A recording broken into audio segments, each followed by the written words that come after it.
성경 보겠습니다. 하나님의 말씀 구약 성경 신명기 30장입니다.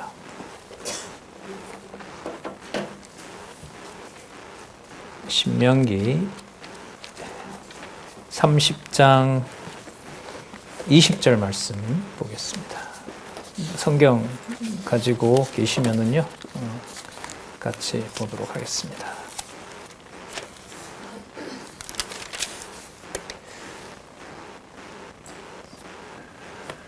신명기 30장 20절 말씀 제가 읽겠습니다.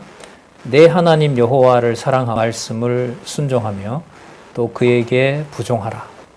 그는 내 생명이시요 내 장수시니 여호와께서 내 열조 아브라함과 이삭과 야곱에게 주리라고 맹세하신 땅에서 내가 거하리라. 자손 땅 언약과 관련된 말씀이 눈에 들어오죠. 그러니까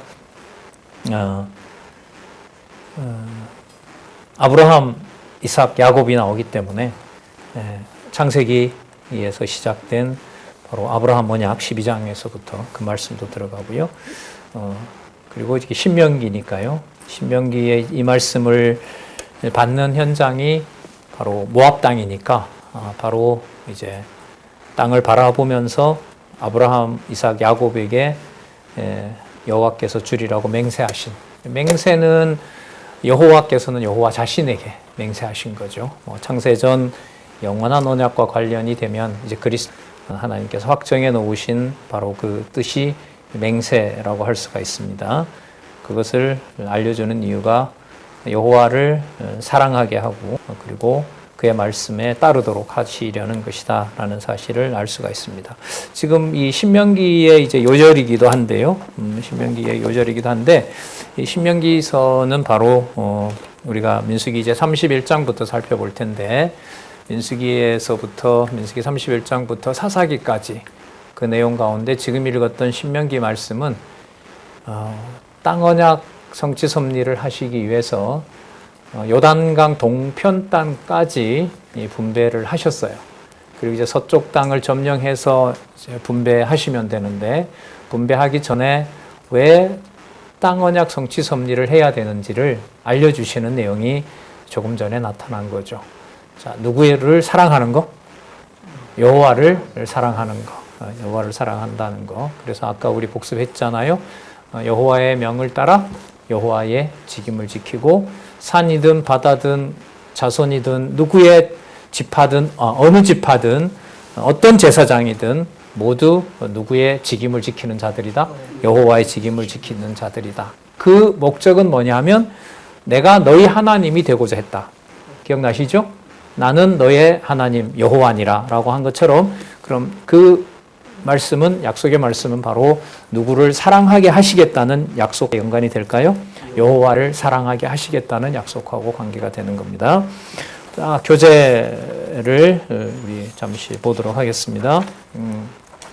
민수기 30장부터 시작하는 제3장 땅 언약 성취 섭리 보겠습니다. 976페이지에 보시면은 이 큰 구조는 어느 정도 아시리라고 보고요. 큰 틀에서 우리 한번 정리를 해보도록 할까요?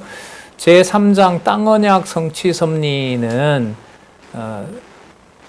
1절, 2절, 3절, 4절 되어 있어요. 한번 살펴볼까요?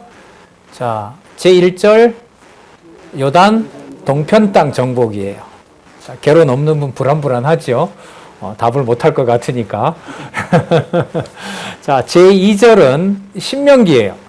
신명기 내용이 뭐냐면 뭐죠? 호렙산 언약 재교육이에요. 그러면 호렙산 언약은 바로 시내산 언약을 말하는 거죠. 자, 그 호렙산 언약에 보면 시내산 언약에서 말씀하셨던 것을 조금 더 보강하는 내용이 나와요. 이게 무슨 뜻이냐면 시내산 언약이 완성되는 거예요. 법을 그야말로 완성하세요. 그리고 이 신명기에 나타난 호렙산 언약을 받는 사람들은 어떤 세대일까요? 1세대일까요? 교체된 세대일까요?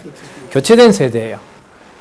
그러니까 세대로 보면 그 법에 대한 부분을 모르는 자손들도 많아요. 왜냐하면 20살 전이야 살아있겠지만은 새로 태어난 자들은 모른단 말이죠. 그럼 이게 뭐야? 라고 할 거 아니에요. 자, 그렇기 때문에 얘기를 꼭 하려면 너희들이 40년 전에 시내산에서 이런 명을 여호와께서 주신 것이야 라는 사실을 그 백성들에게 알려주는 내용이 시내산 언약 재교육이에요. 그러면 그 내용을 이제 자세히 살펴보면 시내산에서 주셨던 언약을 반복하는 부분이 거의 다예요. 하지만 구조는 조금 달라요. 그런데 거기에 다른 내용들이 첨가되는 내용들이 있어요. 첨가되는 내용은 시내산 언약이 호렙산 언약에 와서 이스라엘 백성들에게 주고자 했던 법이 어떻게 되는 것이다? 완성되는 거예요. 그 대단히 중요한 의미가 있죠. 아까 우리 학장님 나와서 이제 연구 얘기를 했지만, 예를 들면 성경신학적 입장에서 3대 언약과 시내산 언약과 호렙산 언약의 비교, 이런 것들은 매우 유익한 연구가 되는 거죠. 이렇게 3대 언약을 이루어 가시면서, 자, 보세요. 얼마나 이게 기가 막힌 논리인가. 자손 언약을 이루어 주시고, 자손 언약 성취 섭리가 창세기 37장에서부터 민수기 50장까지, 창세기 50장까지 제목이 뭐죠? 제1절. 자손의 언약과 형통이에요.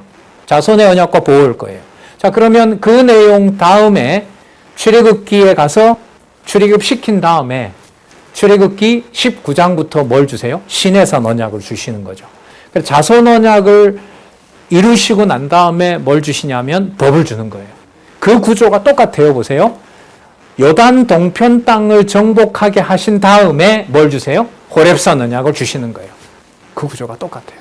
이 구조라는 의미가 이 성경신학 우리 연구에서 진짜 기초 중에 원천이에요. 너무너무 중요해요. 성경의 바탕을 둔다고 했을 때 우리는 본문의 바탕을 두는 게 아니에요.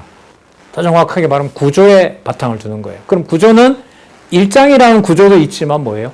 10장이라는 구조도 있고 신명기 전체라는 구조도 있고 더 나아가면 구약 전체 구조도 있고 성경 전체 구조도 있는 거예요. 그럼 그 구조는 본문을 누구 중심에다 두고 보는 거예요? 여호와 계시에다가 두고 보는 거겠죠. 자, 그래서 자손 언약 성취 섭리를 해 가실 때 창세기 37장에서부터 출애굽기 18장까지 자손의 생육과 형통인가요? 보호인가요? 저도 잠시 왔다 갔다 하네요. 창세기 37장에서부터 출애굽기 18장까지 제목이 뭘까요? 저기 한번 보실래요? 자, 언약 자손의 번창이죠? 언약 자손의 번창이에요. 그 내용에 보면은 뭐냐 하면은 보호와 형통이 있죠. 제가 저게 생각이 났네요. 자, 언약 자손의 번창 다음에 출애굽기 19장에서부터 레위기까지 뭘 주세요? 시내산 언약. 자, 그 옆에 한번 보세요. 여기 띄워주셨네요.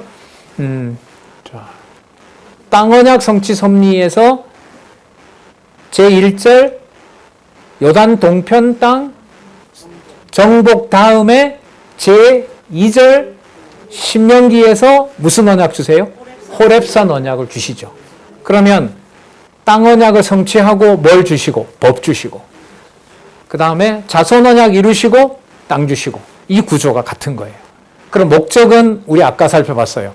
누구의 명을 따라 누구의 명을 지키도록 하고 누구를 사랑하는 것이 목적이기 때문에 여호와의 명을 따라 여호와의 직임을 지키고 아까 신명기 2절 여호와를 사랑하는 데 있기 때문에 그래서 누구의 백성이 되도록 한다?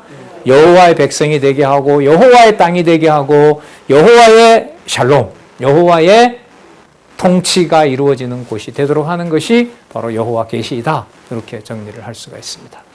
자, 신명기가 2절이에요. 이제 3절은 뭘까요? 그야말로 요단 서편 땅 정복, 이른바 가나안 땅인 거예요. 가나안 땅이에요. 그러면 이제 그 가나안 땅은 무엇을 받은 백성들이 정복하도록 하는 거냐 하면 땅 언약을 받은, 호렙산 언약을 받은, 호렙산 언약이라는 이 법을 받은 여호와의 백성들이 약속한 대로 어디를 차지하게 하는 거죠? 가나안 땅을 차지하게 하는 내용이 바로 어디냐 하면 여호수아서예요. 여호수아입니다. 자, 한 절이 더 있죠? 사사기죠. 사사기가 제 4절이에요. 제 4절이에요. 여러분, 제가 쓰려고 하다가 도표를 자료가 있으니까 띄우려고 하다가 이제 우리의 뇌 운동을 활발하게 해야 될 거 아니에요. 그래서 이제 같이 이렇게 생각해 보는 거예요. 살짝 보면서 따라오시면 돼요. 자, 제 3장의 제 4절은 바로 뭐냐 하면 사사기예요. 사사기가 제목이 뭐냐 하면 언약 자손의 뭐라고요? 바로바로 올려주시면 너무 좋은 서비스인데 우리가 좀 고민도 하고 막 괴로워도 해야 되는데, 자 볼게요. 사사기서 제목을 보세요. 언약 자손의 뭐예요? 시험. 이 구조도 이게 진짜 놀라운 거예요. 자손 언약 성취 섭리에서 제 3절이 뭐였죠? 저기 나와 있어요. 광야의 시련과 교훈이죠. 그때 뭐 하세요? 세대 교체 하시죠. 자, 땅 언약 성취 섭리를 이루셨어요. 땅 언약을 성취하는 이유가 누구의 명을 따라 누구의 직임을 지킨다? 여호와의 명을 따라 여호와의 직임을 지키고 여호와만 사랑하게 하시는 거거든요. 그러면 성경의 구조는 어디에 목적을 맞출까요? 누구의 존재를 계시하는데? 여호와의 존재를 계시하는 데 맞춰요. 이걸 확증해 주는 것이 바로 여러분 뭐냐면 저 사사기의 언약 자손의 뭐예요? 시험이에요. 그러니까 저 시험의 의미는 광야의 시련과 동일한 의미를 가지고 있어요. 어떤 의미에서? 여호와 계시라는 의미에서. 그러면 저기 언약 자손의 시험이 어떤 내용이냐면 300년 이상이에요. 길게는 한 400년까지도 보는데 적어도 대충 350년 이상 땅 언약 성취 섭리를 하신 다음에 그 다음 무슨 언약이 이루어져야 돼요? 통치 언약이 이루어지잖아요. 그럼 통치 언약을 이루시려면 누굴 보내야 돼요? 왕을 보내야 되잖아요. 왕을 보내야 되는데 왕을 보내야 돼요. 그런데 왕국 창건의 준비가 룻기에 이제 왕을 준비하는 게 나오잖아요. 근데 언약 자손 시험의 사사기 과정이 한 300년 이상 지속이 된단 말이에요. 300년 동안 누굴 안 줘요? 왕을 안 줘요. 광야 생활은 몇 년 했다고요? 무슨 광야 생활을 잠깐만. 아니 안 죄송해요. 틀려도 뇌에 자극이 되기 때문에 두뇌 회전에는 좋아요. 자, 말은 빨리 하고 싶고 이건 안 돌아가고 이게 우리 마음대로 되는 게 아니에요. 광야 생활은 몇 년 했죠? 40년 했죠. 사사기에서 왕 줄 때 몇 년 걸렸다고요? 400년 걸려요. 300년은 넘어요. 300년이 넘어요. 어느 게 더 길어요? 300년이 더 길죠. 300년이 더 길어요. 그러니까 40년 광야 생활이 길다라는 말을 사사기서와 비교를 하면 말할 수가 없어요. 그 땅에 들어갔으면 바로 누구를 주면 돼요? 왕 주면 되잖아요. 근데 안 주세요, 하나님이. 주지 않고요. 여러분, 사사기 사건의 무대가 어떻게 되냐면 12지파별로 한 건씩이에요. 12지파별로 한 건씩 고르게 분배가 되어 있어요. 그러니까 전 나라가, 전 부족이 사사기서 어떻게 끝났는지 여러분들 너무나 잘 아는 구절 있죠. 누가 없으므로? 왕이 없으므로 어떻게? 자기 소견에 옳은 대로 행하였더라. 이게 사사기서 결론이거든요. 그게 12지파 전부 다. 그리고 땅의 경계도 흐려져요. 그리고 다른 민족을 죽여요. 사사기서 제일 마지막 사건이 베냐민 지파가 레위 지파의 제사장의 첩을 성폭행해서 죽이잖아요. 죽입니다. 그러니까 이 레위 지파가 열받아서 어떻게 합니까? 죽은 자기 첩을 12동강 내에서 12지파에게 보내버리죠. 그래서 전 민족 연합군이 베냐민 지파를 전부 쓸어버리려고 전쟁을 일으켜요. 그 역시도 자기 소견에 옳은 대로 행하는 거죠. 그러니까 이게 왕을 주시는 게 아니고 자손 언약과 땅 언약마저도 어떻게 돼버려요? 무너지는 과정이 역사적으로 표면적으로 보면은 그게 사사기서예요. 그러니까 이 과정을 보고 아브라함과 이삭과 야곱에게 언약하신 대로, 맹세하신 대로 언약을 이루어 가신다라는 것을 표면적으로 얘기할 수 있을까요? 없을까요? 없는 거예요. 그러니까 누구 이름이 보이지 않도록 해요? 그렇죠. 그 역사의 표면만 보면 여호와의 이름이 보이지 않게 해요. 예를 들면 그리스도가 죽으시고 예루살렘 교회가 핍박을 받고 예루살렘의 사도들, 예수의 제자라는 자들이 다 도망을 가고, 그런 사건으로 보면 예수께서 약속하셨던 예루살렘에서부터 땅끝까지 하나님 나라가 확장된다라고 하는 것은 표면적으로 보면 그게 가능하다고 볼까요? 불가능하다고 볼까요? 불가능하다고 봐요. 그래서 이 사사기서의 위치가 이 성경신학의 놀라움은요, 민수기 31장에서부터 시작한 내용이 사사기서에 마친다라는 게 너무 중요한 거예요. 이런 단락 나누는 것은 없어요. 어디에도 없어요. 이 구조 자체도 없다는 거 여러분들은 아시지만은, 이 사사기서 내용이 땅언약 성취 섭리 속에 들어가 있는데, 정작 사사기 내용을 보면 땅언약 성취 섭리가 뒤로 물러갑니다. 경계가 없어져 버리고요. 다른 지파 땅을 뺏어오고요. 제이지파부터 시작해서 그냥 그 살라고 했던 지역 다 넘어섭니다. 실제로 보면 땅언약 성취 섭리가 땅언약이 보호되는 것이 아니라 땅언약이 어떻게 돼? 사라져요. 사라집니다. 이게 무슨 과정과 오버랩되냐 하면, 광야 40년 동안에 첫 세대 출애굽 첫 세대들이 두 사람 놔두고 전부 뭐 하는 것하고 죽는 것하고, 그럼 그 사건만 보면 언약대로 이루시는 여호와다라는 말을 할 수가 있어요? 없어요? 없어요. 그럼 여기서 정리를 이렇게 하고 싶은데, 누구 이름을 부르는 것은 누가 해 주셔야 된다? 여호와의 언약대로 이루시는 여호와 이름을 부르는 것은 입술과 혓바닥을 여호와라는 이름을 부르게 하시고 그를 경외케 하시고 여호와의 직임을 지키고 여호와를 사랑하게 하시는 것은 누가 해 주셔야만 된다? 여호와께서 해 주셔야만 된다. 그게 약속이기 때문에 여호와께서 반드시 해 주신다. 언약대로 이루시는 분이기 때문에. 그게 여러분 사사기서까지 연결이 되는 거예요. 그러니까 읽으면서 땅언약 다음에 통치언약이 오는구나라는 걸 읽으려면 사사기를 빼고 여호수아 읽고 룻기도 놔두고 사무엘 상도 놔두고 하에 가면 연결이 돼요. 실제로 통치언약이 연결이 되려면. 그럼 그 사이에 들어가 있는 사사기와 룻기는 뭐냐는 거죠. 그리고 저 룻기가 통치언약 성취섭리에 붙어 있다는 것도 너무너무 놀라운 거예요. 유대인들 저거 보면은요, 진짜 기절합니다. 제가 볼 때 너무 놀라서 아마 앞으로 큰일 날 거예요. 유대인들의 성경에는 저 룻기가 어디에 들어가 있냐면요, 시편에 들어가 있어요. 다음에 이제 기회가 되면 제가 신문에 썼는데 혹시 여러분들 보셨는지 모르지만, 유대인 성경 순서하고요, 우리가 보는 개역 성경 순서가 완전히 다릅니다. 지난번에 우리 작년에 이스라엘 우리 자매 왔을 때 충격이었죠. 갑자기 이스라엘로 전화할 뻔했잖아요. 야, 이런 게 있어 라고 이제 알리려고.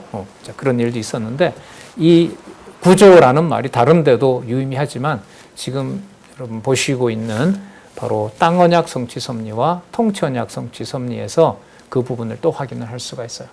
자, 그러니까 자손언약 성취 섭리에서 민수기로 끝나는 의미, 그 다음에 자손언약 성취 섭리에서 민수기로 마무리가 되는 거, 그 다음에 땅언약 성취 섭리에서 무엇으로?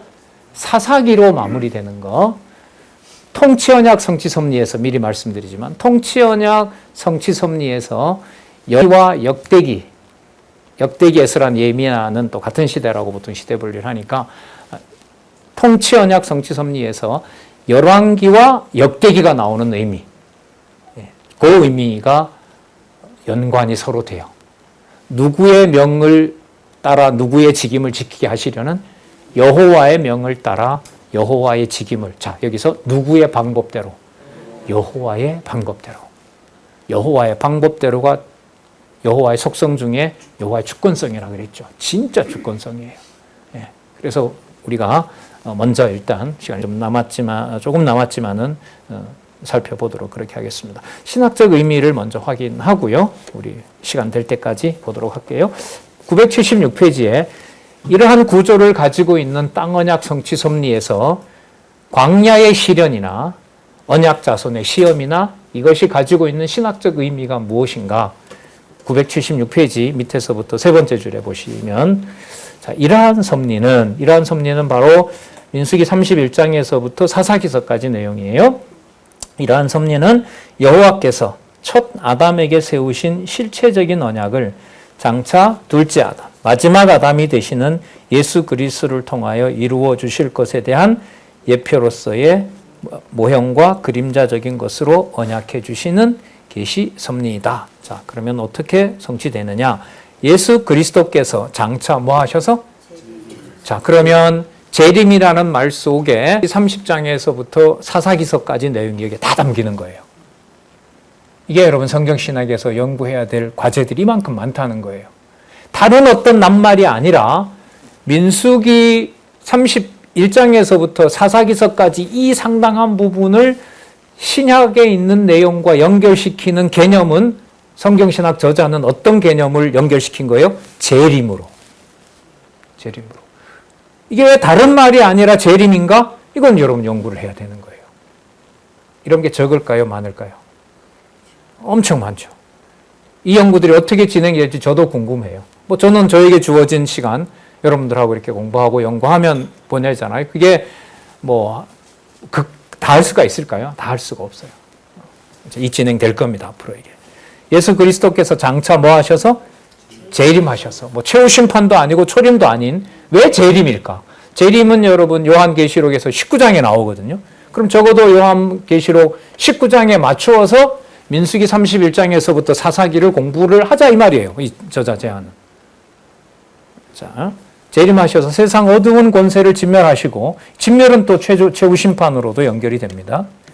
온 세상을 정복하여 다스리는 사역을 통하여 택자로 하여금, 창세전에 선택한 자로 하여금 전능자 하나님이 언약대로 이루시는 여호와이심을 알게 하여 경외하며 섬기게 하신다. 자, 신약 성경의 근거를 제시를 하고 있습니다. 온 세상을 정복하여 다스린다는 것은 이 구문 역시도 성경에 나옵니다. 제가 메모를 해왔는데요. 계시록 21장 1절. 재림과 관련된 것은 계시록 19장. 온 세상을 정복하여 다스리는 사역, 계시록 21장 1절. 자, 그럼 먼저 제1절 요단 동편 땅 정복을 보도록 할게요. 요단 동편 땅 정복은 첫 번째 32장까지 미디안 땅을 정복하는 내용이고요. 33장에서부터 36장은 정복한 땅과 앞으로 정복할 땅을 분배하는 것에 대해서 미리 알려주시는 내용이 36장까지 나타나 있습니다. 먼저 미디안 땅 정복을 다음 시간에 하겠습니다. 예, 다음 시간에 미디안 전쟁에 승리하게 하신 내용들을 살펴보도록 하겠습니다. 여러분, 본문으로 보면은요, 오늘 살펴봤던 앞부분의 그 민수기 26장에서부터 30장 적어도 본문의 연결은 그렇고요. 구조로 보면 민수기 31장은 어디로 연결이 돼야 돼요? 사사기까지. 아셨죠? 그런 구조와 본문의 연결을 가지고 복습도 하시고 예습도 하시고 공부도 하시면 될 것 같아요. 수고하셨습니다. 기도하겠습니다. 하나님 아버지 감사합니다. 주신 말씀 너무나 귀하게 또한 너무나 놀랍게 이 시간 깨닫게 됩니다. 단어 하나하나마다 왜 성령의 감동하심으로 기록하셨고 또한 그 권위가 얼마나 높은지를 본문을 따라가면서 확인해 주셔서 감사를 드립니다. 함께 여호와 하나님을 알아가기를 원하는 주의 동역자들과 또 귀한 사역을 각자 주신 곳에서 하고 있는 우리 귀한 동역자들, 어떤 상황, 어떤 경우에도 우리의 몸과 우리의 생각을 뛰어넘어 여호와 하나님께서 주시는 은혜와 여호와 하나님께서 지켜주시는 그 평강 가운데 거할 수 있도록 우리를 지켜주시옵소서. 불기둥과 구름기둥이 우리가 이해할 수 없는 홍해 앞으로 데려가거나 샘과 점점 멀어지거나 가나안으로부터 점점 멀어지는 일이 있더라도 여호와의 명을 거역하는 어리석음이 없도록 우리에게 항상 진리의 영으로 우리를 인도해 주시옵소서. 예수님의 이름으로 기도드렸습니다. 아멘. 네.